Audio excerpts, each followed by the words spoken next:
The middle of a disaster isn't the best time to make a plan. The best time to make a plan was yesterday. The second best time, today.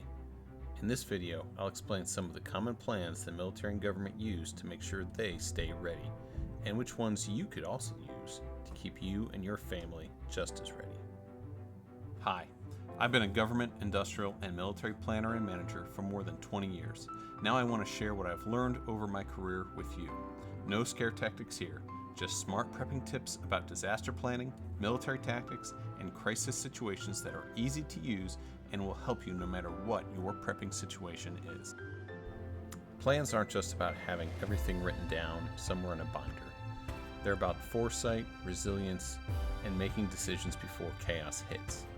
Today, we're going to dive into why detailed planning is essential, not just for preppers, but for anyone who values readiness and wants to be prepared for the future.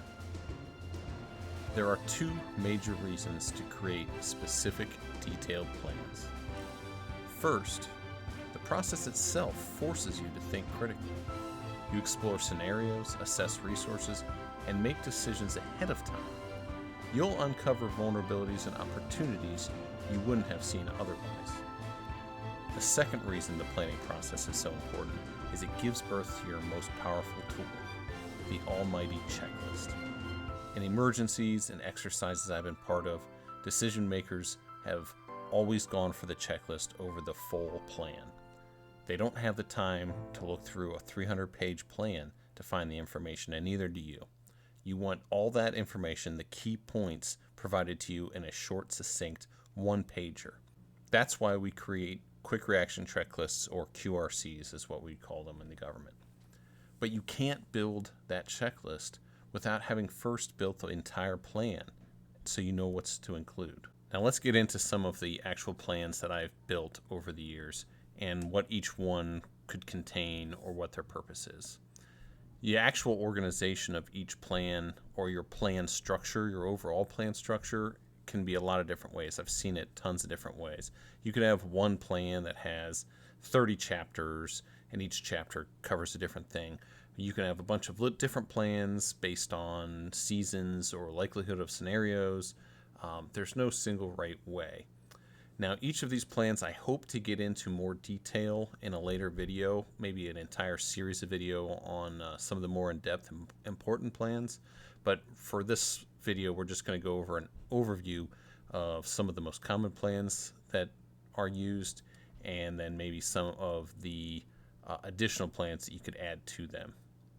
So the first one we would call a COOP plan, which is the continuity of operations. Remember, the military and the government organizations I've been part of, they all had missions. And so ensuring that the continuation of that mission, if the primary location is destroyed or they have bad weather or for some reason they can't continue that mission there, what is the plan to continue the mission somewhere else? Now, for preppers like us, our mission is so that we have survival, quality of life, and resiliency. So all we need to do is move to a new location. So this is the bug out plan.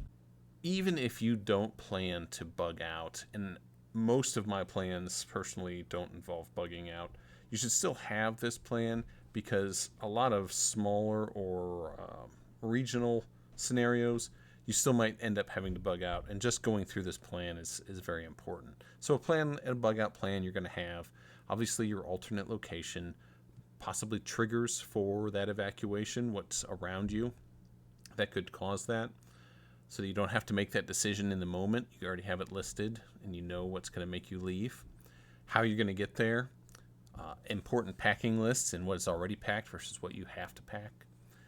Your seating arrangements, it's funny I say this, but it's always a time waster when you're trying to figure out who's sitting where, especially if you have a larger group, or when we get into the next thing, threats, people have to be sitting a certain place for a certain reason.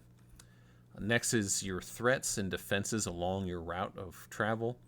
And something you don't always think about, but it's very important, is a lot of times you are planning to come back to your primary residence. So what you have to do to secure your home as best as possible while you're away. The next plan is the defense plan. Defensive measures are very resource intensive. So your defense plan should scale with the threat level. I did a previous video about this and how you should increase your defense measures in line with known threats. This is so you don't waste resources or let second guessing your situation get the better of you. Another very important one that you'll hear and hear a lot about in Prepper Networks is your food and or water plan. This is where you're going to estimate what you need, what you have, how to replenish.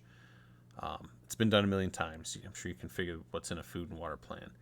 I would only separate out your water plan into a separate plan necessarily if you are in a water scarce area, and then securing water might become a primary focus on your survival. But if not, you could probably combine the two into one plan. Another important plan, but this one often gets missed, is your maintenance plan. So your house, your solar panels and vehicles and pumps, generators, it all needs some kind of upkeep.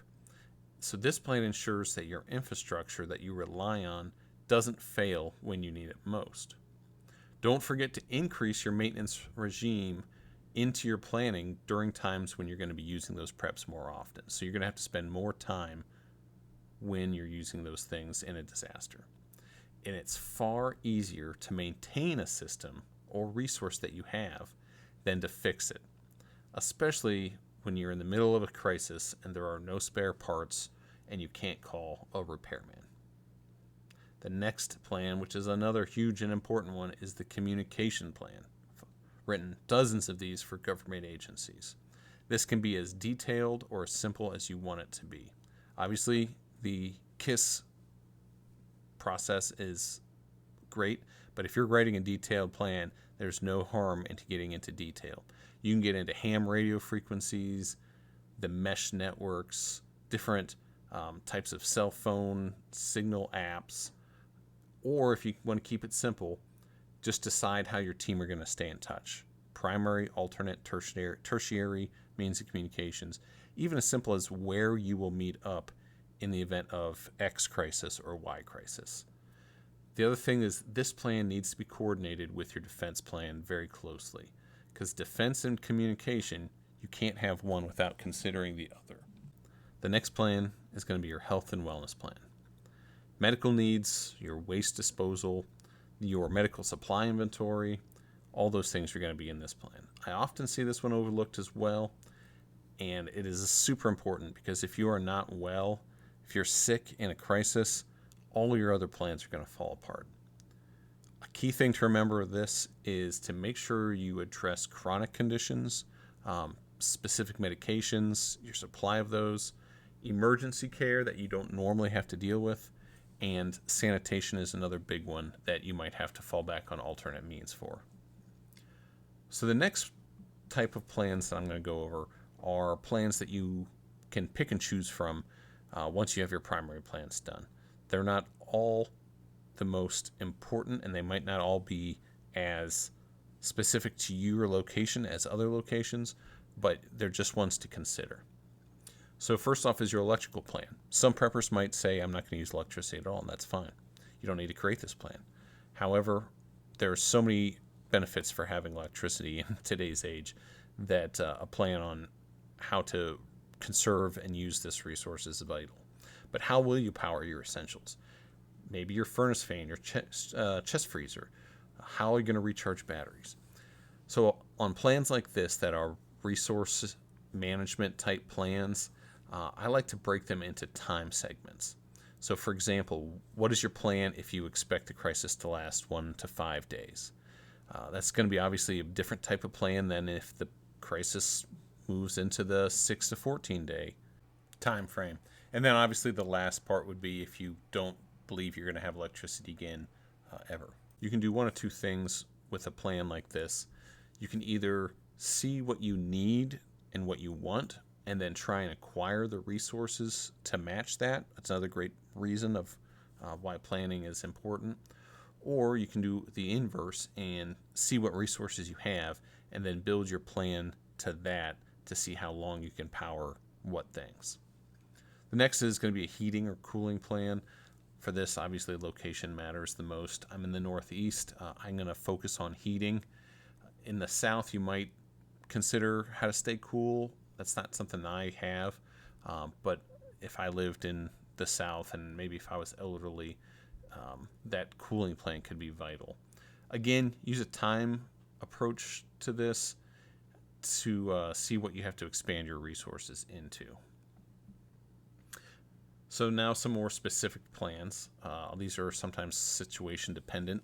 So like a fallout plan. A lot of people imagine that no one will survive a nuclear war. However, even in a 500 nuke exchange scenario, the vast majority of the U.S. population is going to survive the initial strikes. If you do the math, the vast majority of the U.S. is going to remain untouched by nuclear weapons. Not so much fallout.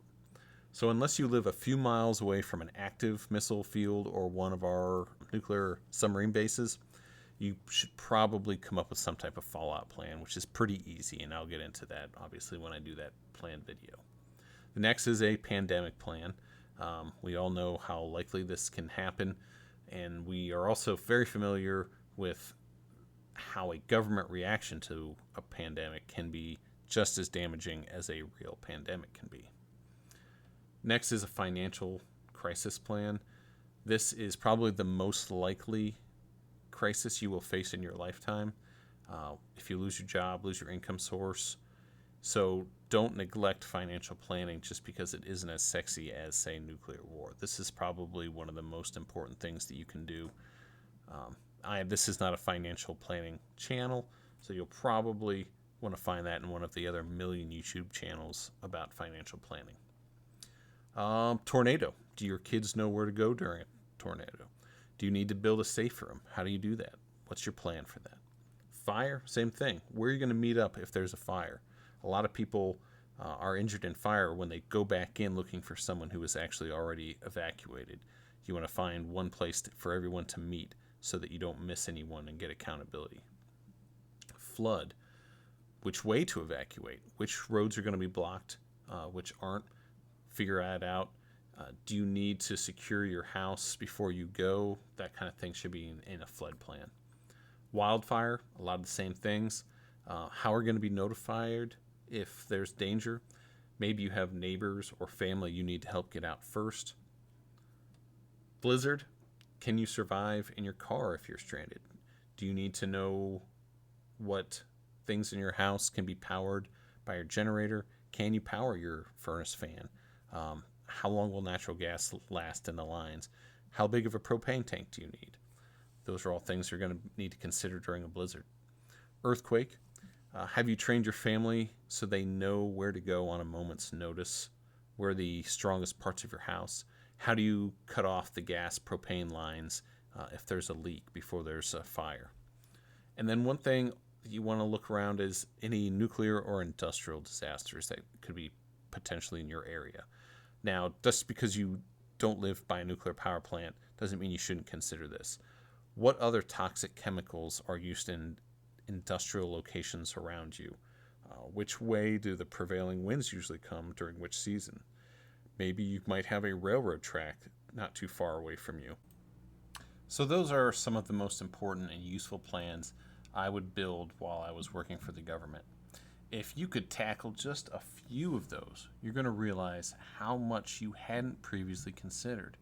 And it's going to help you fill in those gaps that you left when you just assumed that you would just figure it out as you went. Planning isn't just the paperwork in a binder. It's peace of mind. It's the difference between reacting and responding. Whether you're prepping for a storm, a blackout, or something bigger, your plans are going to be your foundation. Thank you. If you think this video was helpful, make sure to subscribe and like it so I know I'm helping someone.